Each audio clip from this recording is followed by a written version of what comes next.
Welcome to 3D Photo Studio Overview. To access this tool, you're going to go to Tools in the top bar. We're going to go to the right-hand side under Design and Video category, and we're going to click on 3D Photo Studio. It's going to open up a page looking like this. Now, if you've never used the tool, you're not going to see the section right here at the bottom.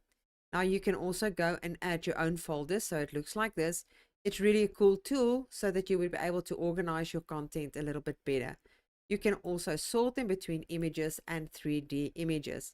If you like to add images inside of the folders, you're just going to click on the image or on the line of the folder. You're going to click Add Images. You're going to go and search for the one that you want to upload, and then you're going to click Add. And now it's going to be added, and it says File is added. And then we're going to go back to the dashboard, and you're going to see right there we've got our little image. And now you can manipulate that image a little bit if you want to by clicking on Edit. You can download the image, or you can embed it anywhere that you like on your site, or any place that that you can use an embed function with. So let's just click on the Edit button quickly. Right here on the Edit area, you can see you can manipulate the size.